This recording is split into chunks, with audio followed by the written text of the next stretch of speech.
दोस्तों कैसे हैं आप लोग। और आज हम स्टार्ट करेंगे जावा का इंट्रोडक्शन। चलिए स्टार्ट करते हैं।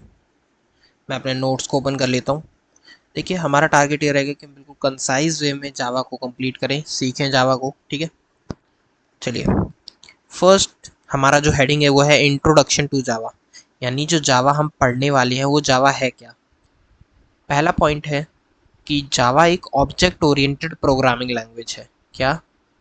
ऑब्जेक्ट ओरिएंटेड प्रोग्रामिंग लैंग्वेज है। मैंने कहा एक काम करो, ऑब्जेक्ट ओरिएंटेड को अभी थोड़ी देर के लिए छोड़ो और फोकस करो प्रोग्रामिंग लैंग्वेज पे। सबसे पहला पॉइंट, अगर आपसे कोई पूछ ले जावा क्या है, ये आपको पता होना चाहिए जावा है क्या। जावा बेसिकली एक प्रोग्रामिंग लैंग्वेज है। अब ये प्रोग्रामिंग लैंग्वेज का मतलब क्या होता है?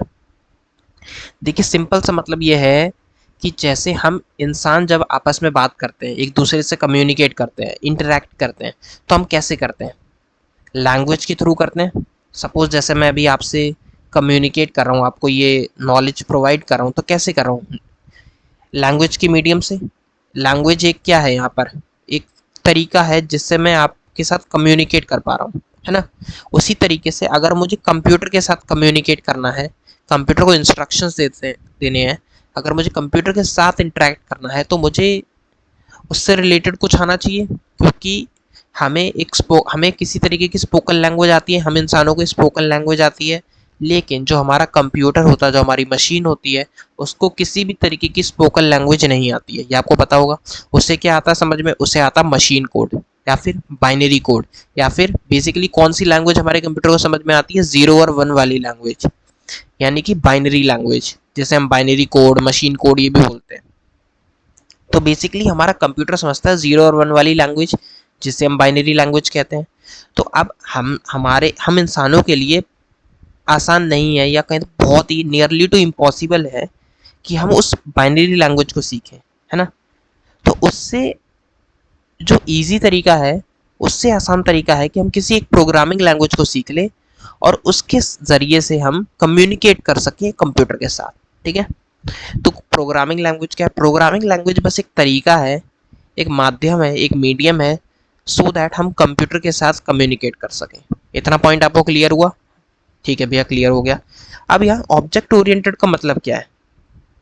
देखिए ये जो टर्म है ना ऑब्जेक्ट ओरिएंटेड, ये ज़्यादा बेटर आपको समझ में आएगी जब हम ऊप्स पढ़ेंगे ऑब्जेक्ट ओरिएंटेड प्रोग्रामिंग लैंग्वेज का।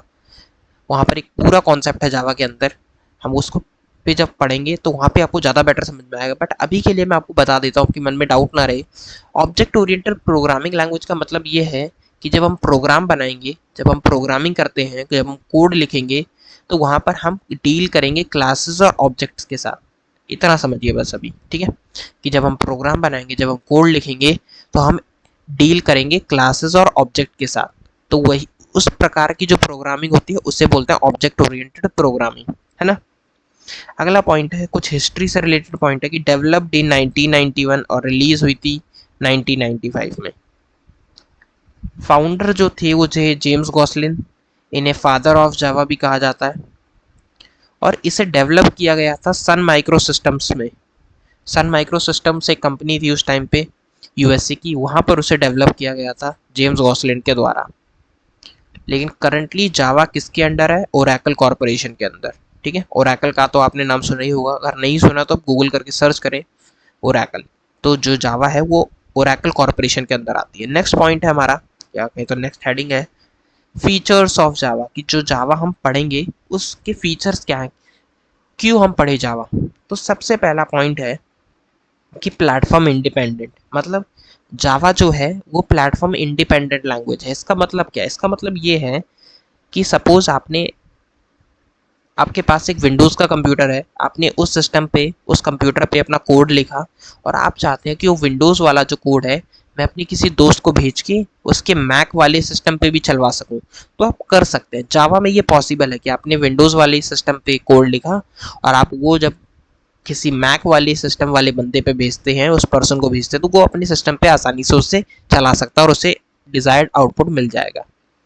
यही है प्लेटफॉर्म इंडिपेंडेंट। अब जावा प्लेटफॉर्म इंडिपेंडेंट क्यों है, ये हम थोड़ी देर बाद देखेंगे, है ना। चलिए, नेक्स्ट पॉइंट है ऑब्जेक्ट ओरिएंटेड। जैसा कि मैंने आपको बताया जावा एक ऑब्जेक्ट ओरिएंटेड लैंग्वेज है। अब एक क्वेश्चन आता है अभी तो नहीं आएगा, लेकिन काफ़ी पूछा जाता है कि जावा क्या एक प्योरली ऑब्जेक्ट ओरिएंटेड लैंग्वेज है। इसका जो रीज़न है ना, ये भी हम आपको बाद में बताएंगे। विद द टाइम आपको और चीज़ें जावा के बारे में सीखने को मिलेंगी। चलिए, चिंता मत करो।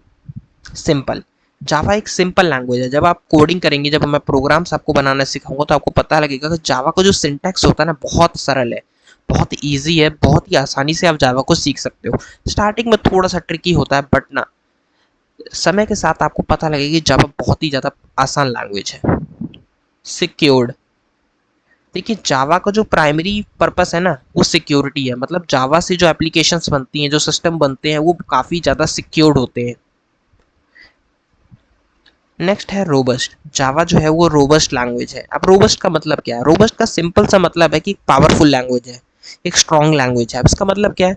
इसका मतलब आसानी तरीके से ये है कि जब आप प्रोग्राम्स बनाएंगे तो वहाँ पे मेमोरी मैनेजमेंट का ध्यान रखना होता है। मेमोरी कैसे मैनेज हो रही है, इन सब चीज़ों का जो मैनेजमेंट है वो जावा अपने आप करता है, मतलब ऑटोमेटिकली करता है। एक गार्बेज कलेक्टर नाम की चीज़ होती है इसके अंदर, जावा के अंदर, वो बेसिकली इसको हैंडल करता है। ठीक है, तो अगर कोई आपसे पूछ ले कि मेमोरी मैनेजमेंट कैसी होती है जावा में, तो आप क्या बोलेंगे? ऑटोमेटिक मेमोरी मैनेजमेंट होती है। जो करता कौन है? Garbage collection. ठीक है, बेसिकली एक टर्म आएगी जेवीएम, वो हैंडल करता है मेमोरी मैनेजमेंट को, है ना।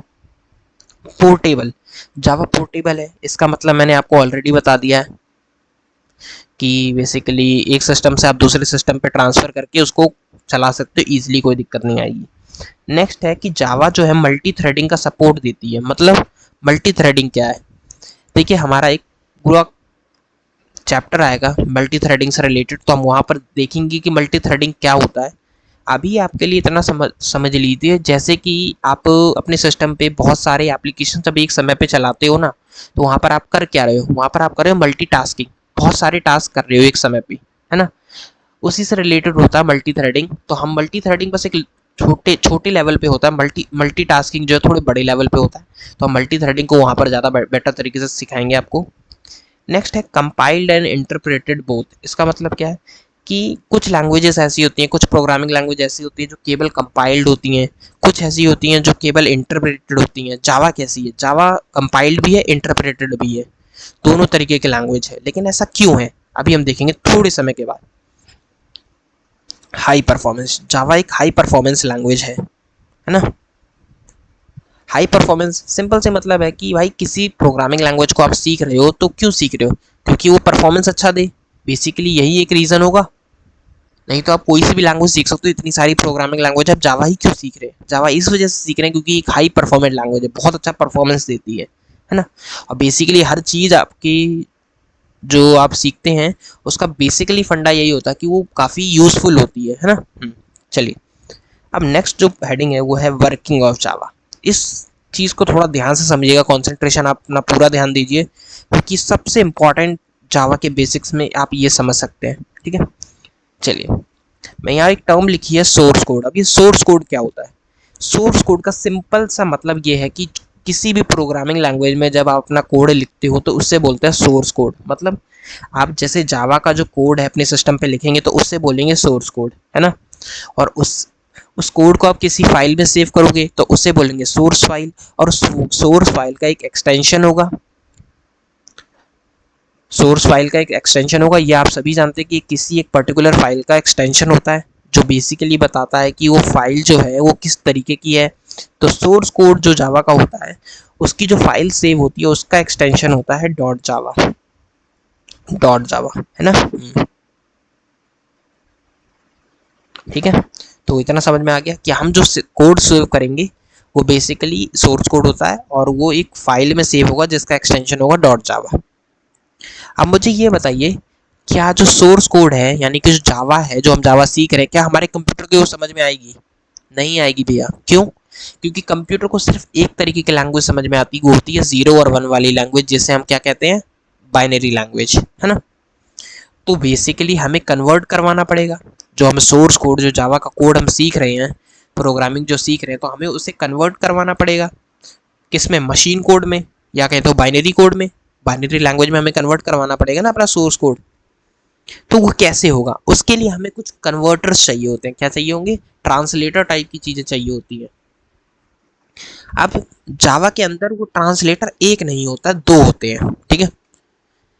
आप सी प्लस प्लस अगर सीखेंगे, सी प्लस प्लस में देखेंगे तो वहाँ पर एक ही चीज़ होती है, एक ही ट्रांसलेटर होता है, कन्वर्टर होता है।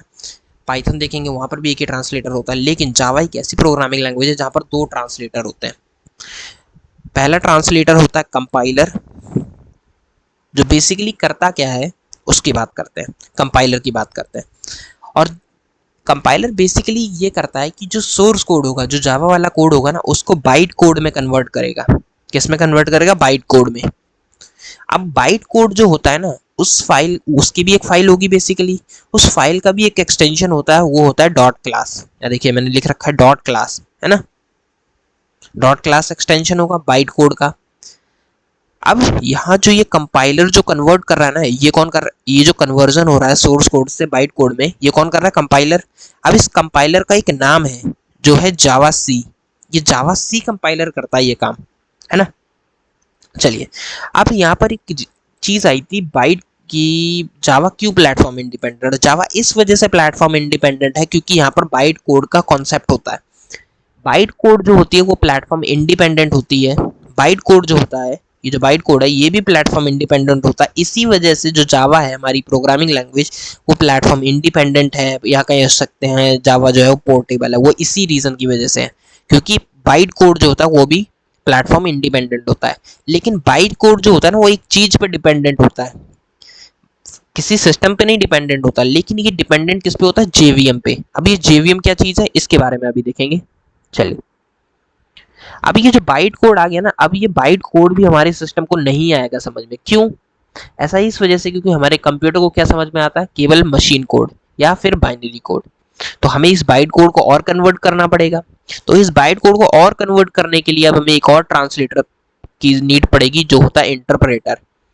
और जावा के अंदर वो इंटरप्रेटर कौन होता है? जेवीएम। तो बेसिकली जेवीएम इस बाइट कोड को कन्वर्ट करेगा किसमें? मशीन कोड में। और मशीन कोड का जो फाइल एक्सटेंशन होता है वो होता है .exe।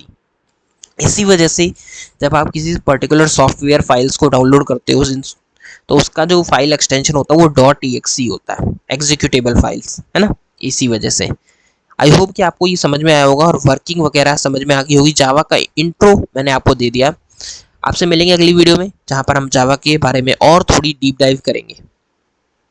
तो thank you for watching the video.